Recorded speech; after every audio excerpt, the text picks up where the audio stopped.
चलिए अब बात करते हैं कैलोरीफिक वैल्यू की। तो कैलोरीफिक वैल्यू होता क्या है कि कितना अमाउंट ऑफ हीट जो एनर्जी प्रोड्यूस हो रही है अगर 1 kg मैं फ्यूल को बर्न कर रही हूँ। तो आपसे कोई डेफिनेशन तो पूछेगा नहीं, आपसे क्या पूछा जाता है, कैलोरीफिक वैल्यू की यूनिट एसआई यूनिट पूछी जाती है। तो आपकी वो एसआई यूनिट क्या हो जाएगी, किलो जूल पर केजी। ठीक है, आप याद रखेंगे आपके न्यूमेरिकल्स में भी किलो जूल पर केजी से ही क्वेश्चंस बनते हैं। अगर कोई भी वैल्यू जूल में दी होगी तो आपको उसको किलो जूल में कन्वर्ट करनी होगी। मैंने आपको न्यूमेरिकल कराया है एक, मैं जो न्यूमेरिकल की सीरीज़ मैंने चलाई है तो उसमें सेकंड क्वेश्चन है आपका कैलोरीफिक वैल्यू का, ज़रूर देख लीजिएगा, इस तरह के क्वेश्चंस पूछे जाते हैं। ठीक है, चलिए अब बात कर लेते हैं कि कैलोरीफिक वैल्यू के हमने यूनिट देख ली, साथ ही साथ अब हमें देखना है ये जो आपको टेबल है, इस टेबल के आगे आप मोस्ट इंपॉर्टेंट लगा लीजिए और इस टेबल को मैं आपको याद करवा देती हूँ। ठीक है, इसके आगे आप क्या लगाएंगे, इसके आगे आप वेरी इंपॉर्टेंट लगा लेंगे क्योंकि एग्जाम में बहुत बार पूछा गया है। सबसे पहली बात है कि जो हाईएस्ट कैलोरीफिक वैल्यू है, सबसे ज़्यादा कैलोरीफिक वैल्यू है, ये जो सारे डिजिट्स लिखी हैं ये किलो जूल पर केजी में ही है क्योंकि कैलोरीफिक वैल्यू इनकी दी गई है। ठीक है, तो सबसे ज़्यादा कैलोरीफिक वैल्यू किसकी हो जाएगी, हाइड्रोजन की। हाइड्रोजन की मैक्सिमम कैलोरीफिक वैल्यू है और काउ डंग जो गोबर जो कंडा होता है उसकी क्या है, लीस्ट कैलोरीफिक वैल्यू है। पहला पॉइंट आपको जो याद रखना है, सबसे हाईएस्ट किसकी है, हाइड्रोजन की, और लीस्ट किसकी है, काउ डंग की। अब आपको बाकी कैसे याद करेंगे, आपको बहुत सारी दिख रही है, आपको बहुत डर लग रहा होगा ना, पर डरने की ज़रूरत नहीं है, आप बस सुनते जाइए। एलपीजी जो हमारे घर में गैस आती है एलपीजी, तो एलपीजी की कितनी हो जाएगी, 5500 है ना। 555 वाली टिकिया आती है ना, 555 की टिकिया कहाँ आती है, घर में आती है, और ये 555 की टिकिया हम कहाँ, बर्तन धोने में यूज़ करते हैं, और बर्तन धो रहे हैं तो गैस की ज़रूरत पड़ेगी। तो अब 555 से आप याद रखेंगे 55,000। ठीक है, याद हो गया। एलपीजी की गैस की क्या हो गई, एलपीजी की कैलोरीफिक वैल्यू कितनी होगी, 555 टिकिया से घिसने वाली, उससे याद कर लिया 55,000 हमारी कैलोरीफिक वैल्यू है। ठीक है, इसके बाद आ जाती है सीएनजी। सीएनजी जो हम कहाँ यूज़ करते हैं, हम अपने सैलेड सिलेंडर्स में यूज़ करते हैं। ठीक है, अपने कार के सिलेंडर में यूज़ करते हैं। तो ये कितने की है, 50,000 की। ठीक है, 50,000 कैलोरीफिक वैल्यू है। अब देखिए सीएनजी और मीथेन, सीएनजी और मीथेन की क्या है, इससे कम है, मतलब एलपीजी की 55,000, इससे आप रिलेट कर सकते हैं कि सीएनजी उससे नीचे आएगी और मीथेन की उस साथ साथ, मतलब सीएनजी और मीथेन की एक सी हो गई। ठीक है, ये आपको याद हो गई। अब बात आती है पेट्रोल, यहाँ से लेके पेट्रोल, केरोसिन और डीजल हमको यूज़ में आते हैं ये रोज़ में, पेट्रोल, केरोसिन और डीजल। तो इसकी कितनी हो जाएगी, 45। ठीक है, कितनी, 45,000, मतलब 45 के किलो जूल पर केजी।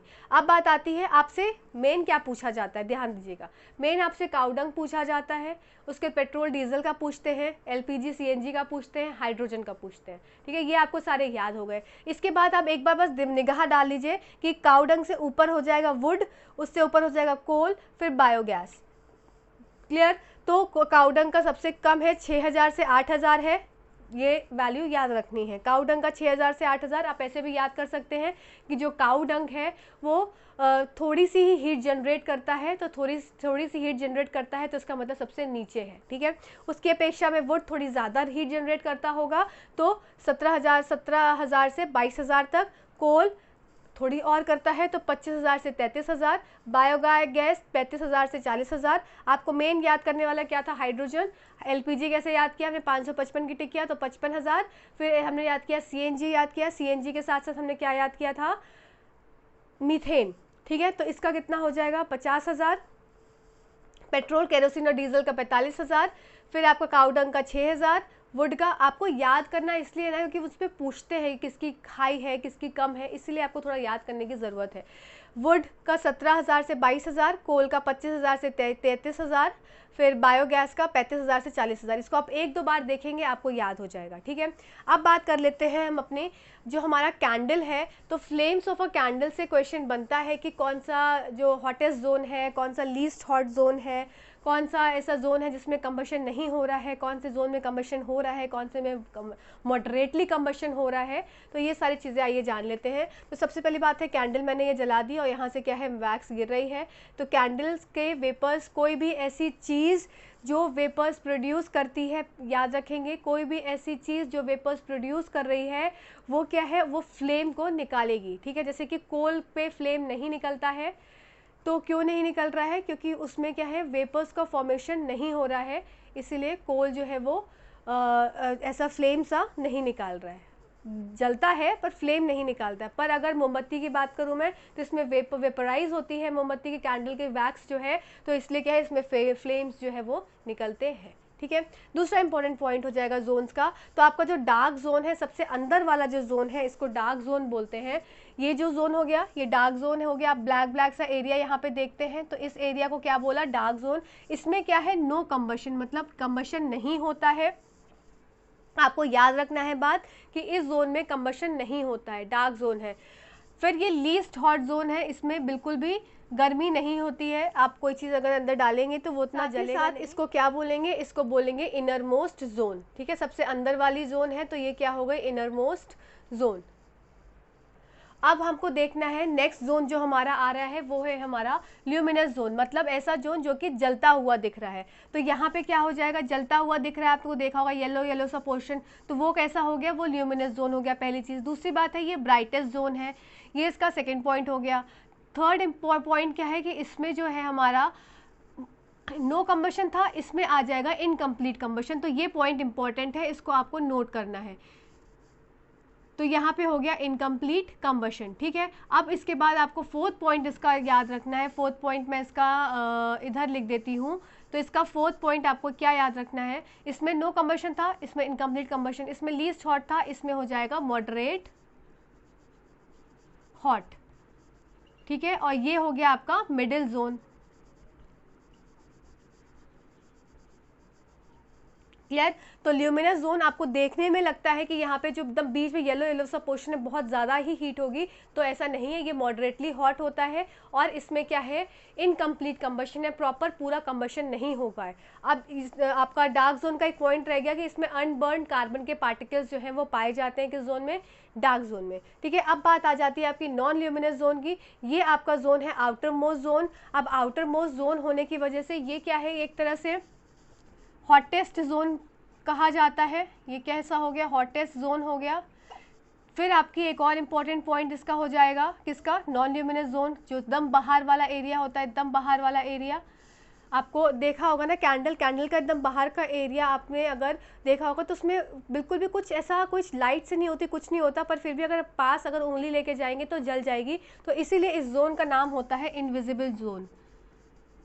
यहाँ पे कोई लाइट नहीं दिखती पर फिर भी बहुत ज़्यादा गर्म होता है। इसका एक एप्लीकेशन है जो आपके एनसीईआरटी में लिखा हुआ है, अभी मैं बताती हूँ आपको वो।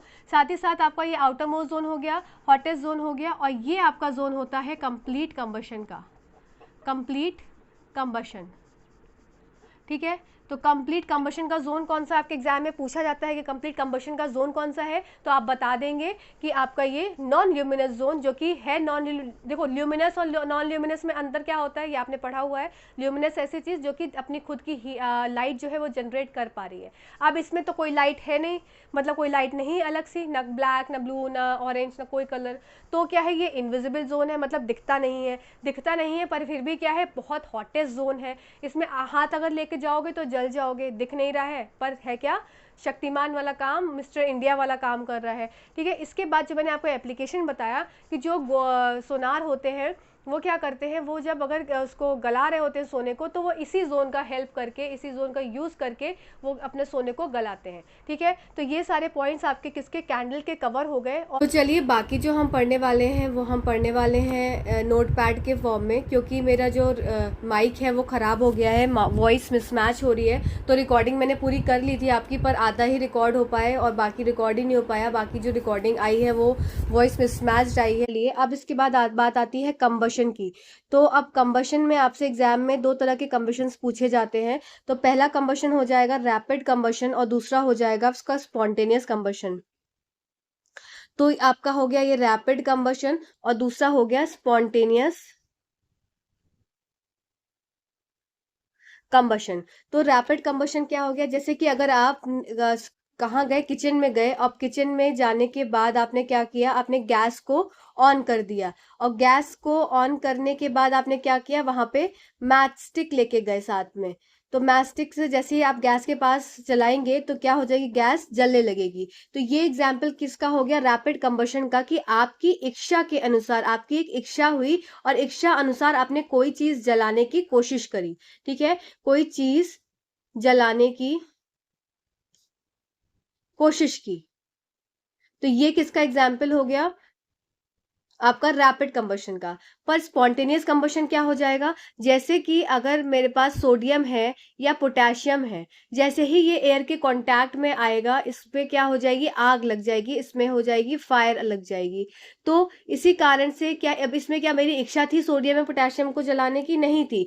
तो इसका मतलब मेरी इच्छा नहीं थी, तब भी ये क्या हो गई? ये चीज जल गई। तो ये एग्जाम्पल हो जाएगा आपका स्पॉन्टेनियस कंबशन का। इसको बोलेंगे एकदम से हो गया। ठीक है, इसमें क्या हुआ? एकदम से नहीं हुआ। आपने, आपकी इच्छा हुई, आप मैच स्टिक लेके गए गैस के सामने, तब ये जाके जला। पर इसमें क्या था? एकदम से हो गया, एकदम से हो गई चीज। इसीलिए जो सोडियम और पोटेशियम को, जो मैंने आपको लास्ट रिएक्टिविटी सीरीज में भी बताया था सोडियम और पोटेशियम के बारे में, हम फिर से रिवाइज करेंगे कि सोडियम को हम किस में रखते हैं? केरोसिन के अंदर रखते हैं। और ये केरोसिन के अंदर रखने का कारण क्या होता है हमारा? कि सोडियम जो है हमारा एयर और साथ ही साथ वाटर के साथ हाईली रिएक्टिव होता है और आग लग जाती है। और पोटेशियम जो है हाईली रिएक्टिव है किसके साथ? वाटर के साथ। इसीलिए सॉरी, एयर के साथ। इसीलिए हम इसको किस में रखते हैं? पोटेशियम को वाटर में रखते हैं और सोडियम को केरोसिन में रखते हैं। ठीक है, चलिए अब बात कर लेते हैं। इसके बाद हमको मैचस्टिक के बारे में पढ़ना है कि मैचस्टिक किस किस चीजों से बनी हुई है। और ये मैचस्टिक से क्वेश्चन बहुत बार आपसे पूछा भी गया है। तो चलिए देख लेते हैं मैचस्टिक। तो मैचस्टिक आपको याद रखना है कैसे? ATS plus PC plus WP। अब ये क्या है? ATS आपका ATS है एंटीमनी ट्राई सल्फाइड। आप याद करते चलेंगे, चीजें आपको सब याद हो जाएंगी। सिर्फ आप सुनते जाइए, सुनते जाइए, आपको चीजें याद हो जाएंगी। PC क्या है आपका? Potassium chlorate. ठीक है, और WP क्या है आपका? White phosphorus. तो इन तीन चीजों से मिलके, ये तीन जो चीजें हैं आपकी, इन तीन चीजों से मिलके फर्स्ट, सेकंड और ये थर्ड, इन तीन चीजों से मिलके आपकी मैथ स्टिक जो है वो बनी होती है। और एग्जाम में ये कई बार क्वेश्चन आया है कि मैथ स्टिक किस किस चीजों से बनी है। तो आपका हो जाएगा ATS, ATS के साथ साथ आपको पोटेशियम क्लोरेट और WP व्हाइट फॉस्फोरस। ठीक है, अब आप बात याद रखेंगे कि जो व्हाइट फॉस्फोरस है यही क्या करता है? ये इग्नाइट करता है, मतलब ये जलता है। क्लियर हो गई बात? ये आप पॉइंट याद रखेंगे। ठीक है, चलिए अब इसके बाद हम एक और बात इसमें बात अपना क्लियर कर लेते हैं पॉइंट। आपका एक क्वेश्चन आया था अभी रिसेंट में कि how to save petrol.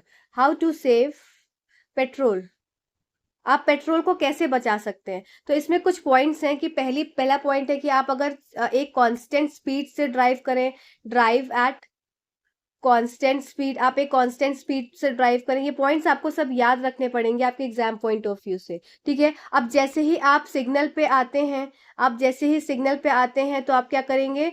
Switch off कर देंगे इंजन को। तो आप क्या कर रहे हैं? Switch off engine. ठीक है, थर्ड पॉइंट क्या हो जाएगा? आप अपने टायर के प्रेशर को चेक करेंगे।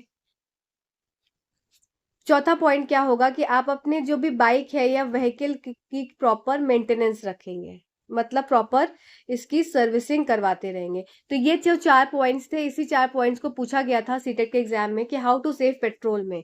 ठीक है, चलिए अब बात कर लेते हैं हम थोड़ी सी। अब हम बात करेंगे फोटोसिंथेसिस के बारे में। हम थोड़ा सा बायो का भी पार्ट लेके चलते हैं। तो अब फोटोसिंथेसिस से जो इंपॉर्टेंट बातें हैं जो आपको ध्यान रखनी है, वो मैं आपको यहाँ पे बताऊंगी प्रकाश संश्लेषण की। आपको फोटोसिंथेसिस की रिएक्शन तो नहीं पूछेंगे इतना इजी, आपको जो मेन पॉइंट्स पूछेंगे एग्जाम में वही मैं आपको यहाँ पे डिस्कस करने वाली हूँ। तो सबसे पहला पॉइंट जो आपको एग्जाम में पूछा जाता है वो है कि फोटोसिंथेसिस की रेंज क्या है। तो रेंज की मैं बात करूं तो 400 से 700 नैनोमीटर के बीच में इसकी फोटोसिंथेटिक रेंज है। दूसरा पॉइंट वाइज नोट करते चलेंगे जो इंपॉर्टेंट चीजें हैं। दूसरी चीज की फोटोसिंथेसिस, अब मैं इसको शॉर्ट में लिख रही हूँ। ठीक है, फोटोसिंथेसिस मैक्सिमम और फोटोसिंथेसिस मिनिमम। तो फोटोसिंथेसिस मैक्सिमम होता है आपका रेड लाइट में, याद रखेंगे रेड लाइट। अब रेड लाइट से फिर से एक चीज को याद करिए कि रेड लाइट क्या थी। अगर मैं लाइट वाले चैप्टर की बात करूं तो रेड लाइट का क्या था? मैक्सिमम वेवलेंथ था। याद करते हुए चलेंगे, जो हमने पिछला पढ़ा हुआ है उसको हमें रिवाइज करना भी जरूरी है। और रिवाइज नहीं करेंगे तो हम एग्जाम में फिर गड़बड़ कर जाएंगे। ठीक है, और इसकी क्या थी? मिनिमम इसकी फ्रीक्वेंसी थी। ठीक है, रेड लाइट की मैक्सिमम वेवलेंथ, मिनिमम फ्रीक्वेंसी, और एक और क्या था कि एंगल ऑफ डेविएशन इसका क्या था? लेस था। ठीक है। अब इसके साथ साथ क्या था, वॉयलेट लाइट थी, वॉयलेट लाइट का क्या था, मैक्सिमम फ्रीक्वेंसी थी और मिनिमम वेवलेंथ थी। याद आया आपको, मैंने लास्ट लाइट वाला जो इंपॉर्टेंट टॉपिक्स वाला जो सेशन था उसमें बताया है। और इसका वॉयलेट क्या है, ये सबसे ज्यादा डेविएट करता है, तो सबसे ज्यादा डेविएट करता है, ठीक है, एंगल ऑफ डेविएशन इसका सबसे ज्यादा है, ठीक है। चलिए इसको मैंने रिवाइज करा दिया जल्दी से। अब हम बात करते हैं जो हम अपना कर रहे थे कि फोटोसिंथेसिस मैक्सिमम होता है आपका रेड लाइट में और मिनिमम हो जाता है आपका ब्लू लाइट में। ये आप बात को याद रखेंगे कि मैक्सिमम फोटोसिंथेसिस रेड लाइट में होता है और मिनिमम ब्लू लाइट में होता है। आपको थर्ड पॉइंट याद रखना है कि फोटोसिंथेसिस में की प्रोसेस में, प्रक्रिया में, प्रकाश संश्लेषण की प्रक्रिया में क्लोरोफिल का क्या काम है।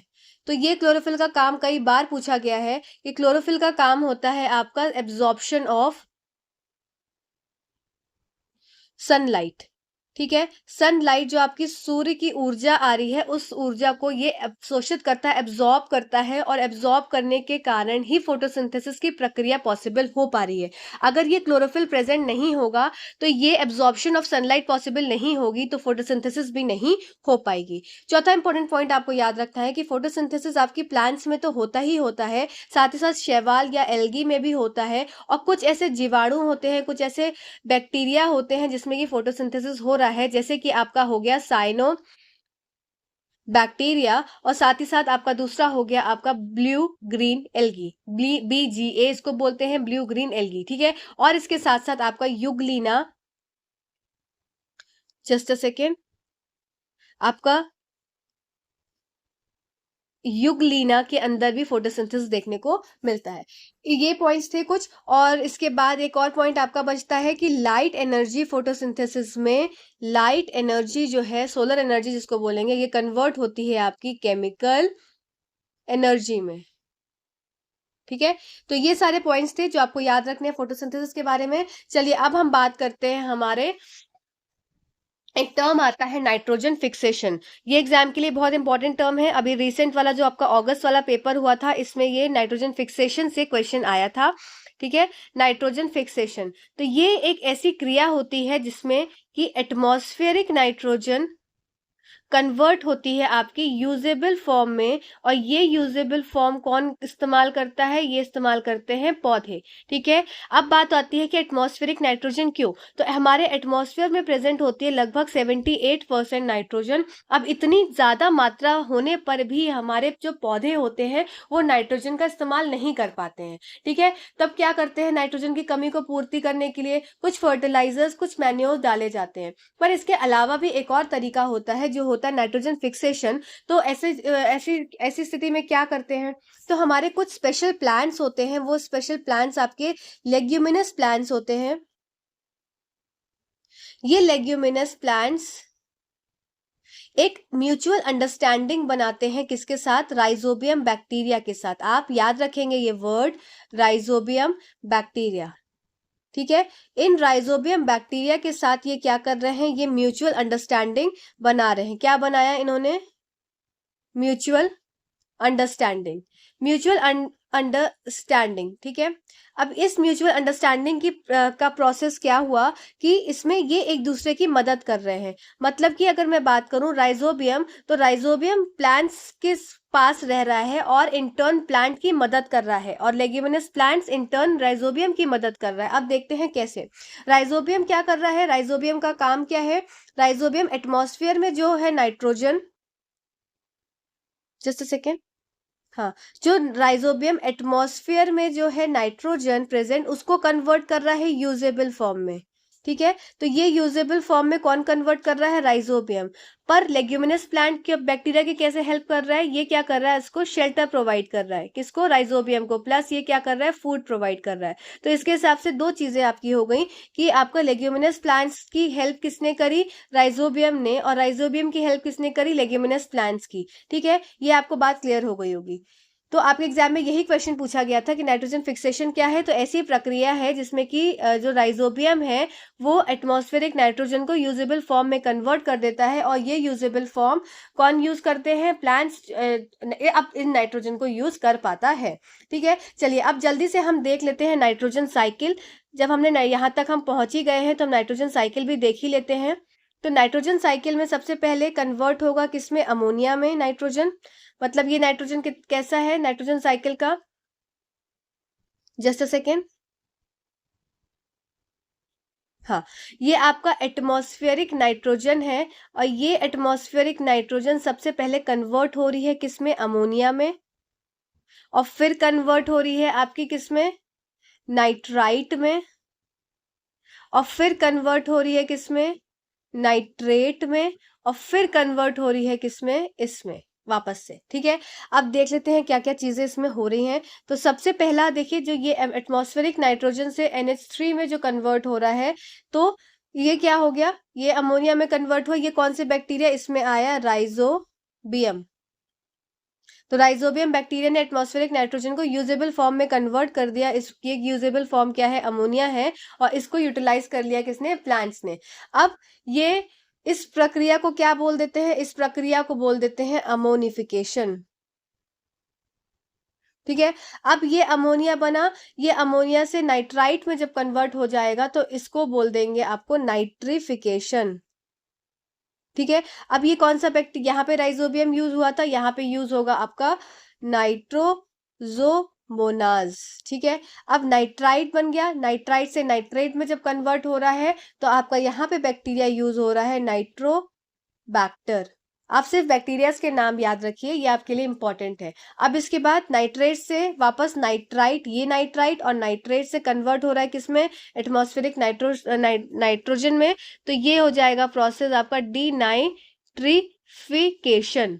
ठीक है, अब यहाँ पे कौन से बैक्टीरियाज यूज हो रहे हैं? यहाँ पे आपका यूज हो रहा है स्यूडोमोनास और थायोबैसिलस।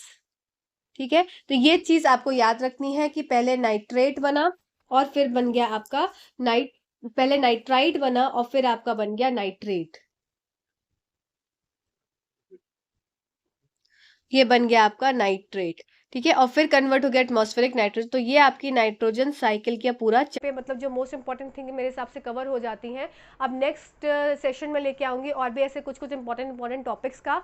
आपको सेशन कैसा लग रहा है कमेंट सेक्शन में ज़रूर बताया करिए, बहुत हेल्प मिलती है इससे, आगे वीडियोज़ बनाने में समझ में आता है कि चीज़ों को और किस तरह से लेके चलना है। और मेरी जो इसकी न्यूमेरिकल की जो सीरीज़ चल रही है उसमें ज़रूर जुड़िएगा, क्योंकि सारे प्रीवियस ईयर क्वेश्चन ही कर रहे हैं हम उसमें, और एग्जाम के लिए वो बहुत इंपॉर्टेंट है, क्योंकि 2 नंबर तो आता ही आता है न्यूमेरिकल्स का। तो ज़रूर जुड़िएगा। Till then, thank you so much watching this video. Thank you.